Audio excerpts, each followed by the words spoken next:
जो असेंशियल्स हैं, जो बेसिक असेंशियल्स होते हैं, उनकी भी कोशिश की जा रही है जैसे जैसे जाते जाएंगे। तो ये आप सभी को अवगत कराना। Now the floor is open. मैं चाहूंगा कि क्वेश्चन जैसे आप चाहते हैं। सर एक आपसे सवाल सर कि मतलब अगर किसी तरह की दिक्कत नहीं आती है तो कितना समय लग सकता है आपको पाइप इंसर्ट करने, क्योंकि आपने रात से बताया 1:15 से काफ़ी अच्छा प्रोग्रेस किया है, 18 मीटर बहुत ज़्यादा होता है, तो अब कितनी उम्मीद है अगर कोई अड़चन नहीं होती है तो? अगर कोई अड़चन नहीं होती है, जैसे कि कल मैंने बहुत डिटेल में बताया था कि बड़े बोल्डर आ सकते हैं, पत्थर बड़ा आ सकता है, कोई लैटिस गर्डर अंदर होते हैं हमारे। आप लोग को ये भी मैं बता दूं, एक आयरन रॉड भी मग के साथ, मतलब मलबा के साथ जो मशीन काट के फेंकता है, उसके साथ एक बड़ा सा आयरन रॉड भी आया। ये हमारी खुशकिस्मती है कि वो अंदर ट्विस्ट होके, टर्न होके मशीन को रोका नहीं, उसने सीधे ही निकाल के फेंक दिया।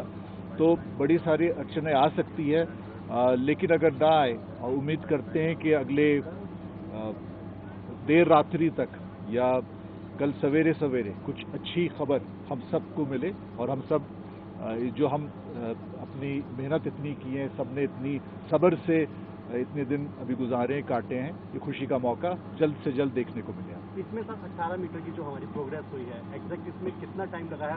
क्या पहले के मुकाबले अब जो हमारी स्पीड है वो इम्प्रूव हुई है, इंक्रीज हुई है? देखिए, जो पाइप जो पुश किया जाता है या ऑगर जो ड्रिलिंग करता है, उसमें ज़्यादा समय नहीं लगता है। समय लगता है कि जब आप एक 6 मीटर का पाइप अंदर डालें, फिर उसके बाद पिछले वाली जो पाइप गई आगे, उसके साथ वेल्डिंग करना होता है अगली पाइप को, उसमें सबसे ज़्यादा समय लगता है। और वेल्डिंग सबसे ज़रूरी है, सबसे ध्यान से करना है, क्योंकि वेल्डिंग को कम से कम पाइप की मजबूती या उससे ज़्यादा मजबूती देना है, क्योंकि वो एक वीक पॉइंट हो सकता है। तो 4-5 घंटे उसमें लगते थे पहले, वो हमने अभी 3-3.5 घंटे तक लाया है। तो अगर भी 3 पाइप और चाहिए तो वो वही सिर्फ 12-15 घंटे हो गए। फिर देखते हैं अब आगे 15 घंटे।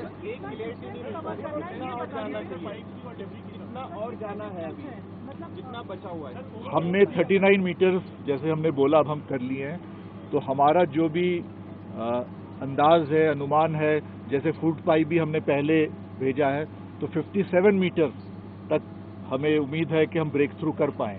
तो 18 और मीटर की बात है, 18 और मीटर की कितनी पाइप हो गई है? और ये पूछना चाहता हूं, ये टेलीस्कोपिक मेथड थोड़ा एक बार एक्सप्लेन करने के लिए 900 के अंदर 800 mm की जरूरत कैसे? जी, कल भी मैंने ये बात बताया था। तो एक जो साइज होता है, जैसे ये 900 mm का डाया है, वो करीबन 20 मीटर तक गया, लेकिन अगर उसमें उतना ज़्यादा प्रेशर, जितना भी ज़्यादा प्रेशर आप डालो, अगर आगे जाने में और प्रेशर वो मांगता है, तो मशीन में उतनी ताकत होनी चाहिए। मशीन की ओवर कैपेसिटी भी हम नहीं कर सकते। तो टेलीस्कोपिंग एक ऐसा मेथड है कि आप पाइप के अंदर और एक पाइप डालें, तो पहला वो 21 मीटर तो आराम से चला जाएगा, क्यों स्मूथली चला जाएगा, बड़े पाइप के अंदर है। और उसके बाद उसको स्ट्रेंथ मिल जाता है वहीं से सिर्फ पुशिंग करने का। तो छोटा हल्का सा डाया कम किया, लेकिन स्ट्रेंथ उसमें ज़्यादा मिला हमें। टोटल कितनी पाइप चली गई अभी तक? और सर क्या अभी 800 mm की डायमीटर इसके बाद में क्या कम किया जाएगा, क्या 700 जाएगा, ऐसा कुछ होगा टेलीस्कोपिक मेथड से? देखिए, ये टेक्नोलॉजिकल सॉल्यूशंस हम लगातार इस पे काम करते रहते हैं, और हमें डायनामिक रहना होता है। और अगर हल्की फुल्की कोई अड़चन आई, जैसे मैंने 800 और 900 के बारे में बताया आपको, उसमें अगर हमें लगा कि मशीन जो है हमारा 600 टन प्रेशर डालता है, अगर हम देख रहे हैं कि उसका कैपेसिटी के करीब आ रहा है, कोई भी मशीन का हम ऑप्टिमम कैपेसिटी बिल्कुल 600 टन पे हम नहीं डालेंगे प्रेशर। तो अगर